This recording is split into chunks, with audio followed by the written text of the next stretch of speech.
Hello, everyone, and welcome to Vanished Chicagoland Stories, the podcast. I'm your host, Pete Castanes, and this is episode 6. And this show will be brought to you by Marathon Chocolate Candy Bar. I am Quick Claude. I do everything fast. Marathon John, you can't eat a Marathon candy bar fast, Quick Claude. It lasts a good long time. I show you. Milk chocolate, delicious caramel, and chewy. Told you, nobody eats a Marathon bar quick, Claude. Marathon lasts a good long time.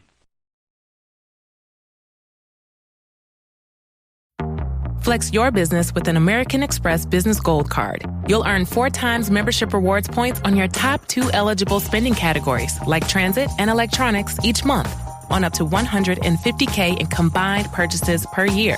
Plus, you can now earn 3 times membership rewards points on flights and prepaid hotels booked on AmexTravel.com. Terms and points cap apply. Learn more at americanexpress.com/business-gold. Amex Business Gold, built for business by American Express. And we are back. I'm glad you enjoyed the commercial. It was Marathon Bar. Oh, I used to eat that all the time when I was a kid. It was one of my favorite candy bars.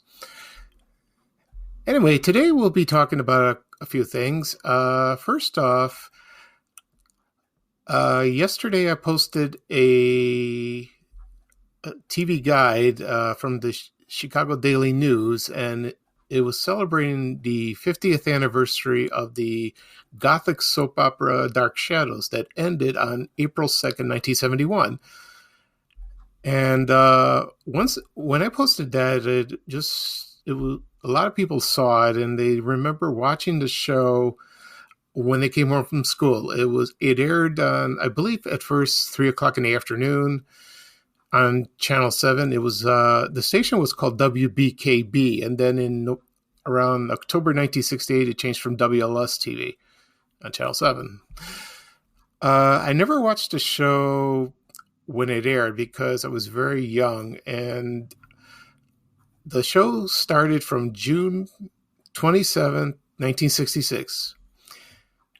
And the first memory of seeing the show, well, actually, the first memory was about the show was the television commercial for the Barnabas Collins board game, which was based on the character on the soap opera that was portrayed by Jonathan Frid.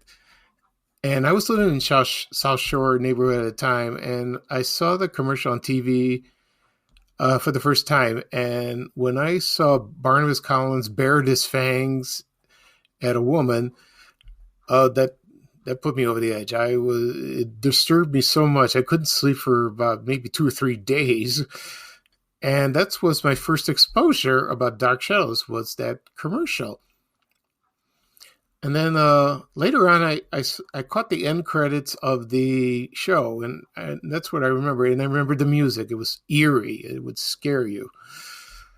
So later on, when I got older and I moved away, the show started going to syndication. I think it started about 74, 75, 76, and it started airing on WFLD TV Channel 32 around 75. And that was the first time I saw the show. And they only aired the episodes featuring Barnabas Collins. Only, I don't know if it's probably the black and white, and then it converted to color. And it was a great lineup at the time. When I watched the show, there was also the Honeymooners and Night Gallery. And Dark Shadows aired at 11 o'clock. And once I started watching it, I was hooked. I loved it. I still do. My brother watched it with me, and he loved the show. And then it aired for quite a while, and I think it stopped probably when the episode went into color. That's what I've been told, or what I heard. And a lot of people were disappointed. And I remember watching, when I was waiting for the next episode, there was an announcement that said that Dark Shadows will not be airing anymore on Channel 32, which was, a lot of people were disappointed, and so was I. So the next time I started watching it was in 1992, when the Sci-Fi Channel started airing, and they had the reruns of science fiction, horror shows, and movies. And it was a pretty good channel. I didn't get the Sci-Fi Channel right away. I started watching the show on that in around 1995 when I moved. And once I started recording on my VCR. Started recording the episodes, and it was right about the time where Victoria Winters entered in the past and first met Barnabas Collins. And he was not a vampire. He was just an ordinary guy. And I was waiting for the scary stuff to happen, but it really didn't. So I just recorded every day. I believe it aired two episodes in the morning, Monday through Friday. And that ended about maybe the late 90s. They stopped airing it. So around 1989 and 1990, Dark Shadows was released on video, on VHS. And I remember seeing a segment on Entertainment Tonight where Jonathan Frid was signing autographs and promoting it, which was cool to see. And so they stopped airing the show, like I said before, in late 1990s on the Sci-Fi Channel, and I don't think it was syndicated after. So later on, the show was released on DVD. So I started buying them, and now I have the whole collection. I have all the episodes, the special features. I do have a few VHS tapes of special features, like they had the original commercials for certain episodes. So I have the DVD now. They just re-released it when the movie came out. I think it was 2014 with Johnny Depp as Barnabas Collins. I saw the movie. It was like a parody. It wasn't like the soap opera, because it was kind of weird. I mean, he played it very well, Johnny Depp, that is, and there was a few cast members from the original soap that made cameos, and that was Jonathan Frid's last acting role. And then he died not too long after that. So I haven't had a chance to watch the show on DVD. I've watched other stuff, so I will resume, start at the beginning. And from the history of the show, Barnabas Collins was not there at the first time. First, it was kind of gothic. It was kind of dull, but it caught your interest. And he was not the first supernatural being there. The first one was a ghost. And then the second one was the Phoenix. And that was portrayed by Diana Millay, and she died earlier this year. And she was, like I said, the first supernatural being. And that storyline was very interesting. I like that one. And then once she died, Barnabas Collins came, and he was released from his coffin. And that was a high point of that episode. I never get tired of watching that episode when he was released and he would grab Willie Loomis by the neck. And you know what was coming. So, that show is still popular to this day. They have conventions. I don't know if they had one last year because of the pandemic. Hopefully they'll continue. Not many cast members are alive, but they still continue to appear. And the fans are there as well. Okay. So let's talk about something else. I posted another thing the other day, and it was about the Dutch Mill Candy Company. And the post was a store display of a box of candy, but the candy was made out of wax. And I remember seeing that when I was a kid, when they have displays at stores, and they weren't real. They looked real. I mean, to a kid, it looked real. So I'm glad I found that. That was interesting. I remember Dutch Mills vaguely. According to a website, it was it was established in 1927 and was first located at Diversey Parkway in Chicago, about east of Western Avenue. And so after that, it expanded to other locations, and there was one located about one door down from the State Lake Theater on State Street in Chicago. And I don't remember any of those in my neighborhood, in the neighborhoods that I grew up with. But they also did not sell candies. They also had ice cream. And I had a menu here, and they had made ice cream sodas, sundaes, with ice cream, or you have a banana split. That sounds wonderful. And so, yeah, a lot of people remembered it. There was another candy store that was called Demet's Candies, and that was owned by, I forgot his first name, George, I think, and he was a Greek immigrant, and he opened his first one in the Loop, probably in the early 20th century, and they were around for a while. And my favorite candies of all time would be Turtles and anything mint on it, which, by the way, Fannie Mae is still in business. And like I said before, my favorite candies from there also was Turtles and mint Melloways. Oh, with the mint covered and chocolate, I love them. I can eat a box full.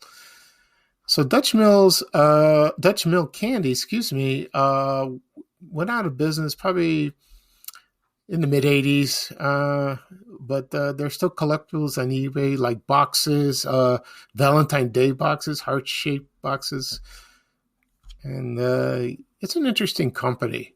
There was another candy company called Andy's Candies. I'm sure that was from founded by another Greek immigrant. Those are still around, but not the stores, but the actual candies, which they specialize selling mint, and I still love those. And another one I remember was Dove Candies, like another Greek immigrant that owned it, and that was located at 60th Street and South Pulaski. And they expanded to Oak Lawn. I don't know about other places, and I remember they invented the Dove Bar, and it was like dipped in chocolate with vanilla ice cream. Oh, I still love that. I still see that at stores. I tried a couple of times. It was not the same previously, but a lot of people remember the store, and it was wonderful. Okay, so another thing I want to mention is last night I received an email from a person named Gary Colabuono. I hope I pronounced his name right. And he was the owner of Moondog Comics. And he was interviewed by Dave Plyer on WGN Radio. And he sent me a message and told me that he mentioned my podcast and my blog, which I'm very appreciative, Gary. Thank you. I'll send you a message to thank you. And he was talking about comic book stores, and I still visit almost every week, buy a couple of things. And he says they're a dying breed because everything's digital, but it's not the same reading on your phone or in your tablet. I want an actual I want it physically. I want to hold it so I can read. It's more fun reading that. And I'm still a comic book collector. My favorite character is Wonder Woman, and my second one is Batman. I love Superman too. My favorite Marvel character is Spider-Man, but I'm not a big Marvel fan. I like the comic books, but I'm a DC Comics fan. I always have, and I still have a collection. And so Gary from Moondog Comics mentioned my name. He has a podcast now and a website. So, and I have a Facebook page called Moondog Comicland. And one day Gary noticed it, and he sent me an email, and he says, please post some stuff. I'll send you some things you can post from my personal collection, and just tag my name. And I've been doing it ever since. I don't update much on the page, maybe once a week. I just find a particular comic that had a debut of a popular comic book character or a villain, or there was an anniversary coming up, which, by the way, this year will be Wonder Woman's 80th anniversary, and they're celebrating it big. with the new movie released that's on DVD now, which I watched a couple nights ago. I love the movie, but when I have to rewatch it again because that's how you get hooked on it and you enjoy it more. I seen the first one in 2017 in the theater, and I loved it. I didn't see it in the theater because it couldn't be released. It was delayed for a long time. And finally, it debuted on HBO Max, I think, and you could stream it. So it's on DVD right now. And hopefully it'll be re-released in the theater. I would love to watch it in the theater. There's no comparison to watching it at home. Okay, let's see what else we talk about. About when I talked about Dark Shadows earlier, and after I mentioned when I saw Barnabas Collins for the first time in that TV commercial, vampires always scared me when I was a little kid. When we moved to Roseland in the early 70s, there was a theater called the Roseland Theater. It was located about 114th in Michigan, maybe 113th place. And my mom and I and my brothers, we used to walk on Michigan Avenue, go to the Roseland Plaza, and they had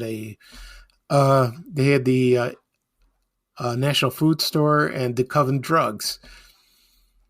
So when we passed by the Roseland Theater before we arrived there was a poster, and it was a movie called Count Yorga, and it was released in 1970. And he had like a big head with big fangs. Oh, it scared me to death. I tried to avoid it. It was frightening. Another thing I mentioned about scary stuff when I was little is that when we lived in South Shore, there was a skeleton hanging from another apartment across the hall. And when I saw it for the first time, I was scared out of my wits, and I ran inside and cried, and I told my mom, I don't want to go out because he's there. I thought it was a real person. She told me it wasn't, but it was during Halloween, and hopefully my mom didn't go out with me because I was too scared to see it. So my father babysat for me, or she could call somebody to watch over me so she could do her errands. And luckily that thing came down on November 1st, and I was okay. You don't forget something like that. Not at all. And the other thing that scared me is there was a Walgreens on the corner of 75th Street and Exchange, and they had the Halloween masks displayed. And when I saw those, I hated that. I'm not a big fan of Halloween. I never am. The only thing I like is watching scary movies, old scary movies from Universal. When Creature Features was on channel WGN Channel 9 on Saturday nights. That too was scary as well. So it's for a kid. But now people still miss the show. I've written a story on my blog, and I compiled a video of all the TV ads, and people loved it. They still miss the show. They celebrate the 50th anniversary last September, but WGN didn't do anything. No heart. That's okay. So that's the reason why I wrote the story on the blog, and it was a special anniversary for everyone. They remembered watching the show. They had the blanket over their heads. They grabbed the pillows, and they closed their eyes. But that creepy music, when it started, well, actually, it started when there was a coffin opening, and then they start playing the music, which was, the song was Experiment in Terror by Henry Mancini. And that was based on a movie from 1962 called, from the same title. And so Creature Features aired until 1976, I think. And the first broadcast of the show was the 1931 movie Dracula, and the second feature was The She-Wolf of London in 1941, starring June Lockhart. So then Creature Features ended, and the last movie that aired was, of course, the first movie. It was Dracula in 1931, starring Bela Lugosi. And people still miss the show. They tell me they used to have John's Frozen Pizza. They would have, or order a pizza out and some soda pop, and they just watch the movie. That's a beautiful Chicago memory. Beautiful. Okay. So if you want to, for Moondog Comics, that Gary Colabono was interviewed by Dave Plyer on WGN last night. I listened to this morning, and he mentioned my name and the blog and the podcast. Thank you, Larry. Thank you again, Gary, for the plug. So that's a nice. So that'll be it for today's episode, and this is episode 6. I will be back perhaps tomorrow if I have time. If not, then another day. So this is Pete Costanes signing off for Vanished Chicagoland Stories, the podcast, and I hope to hear from you soon. Thank you very much, everybody, and take care.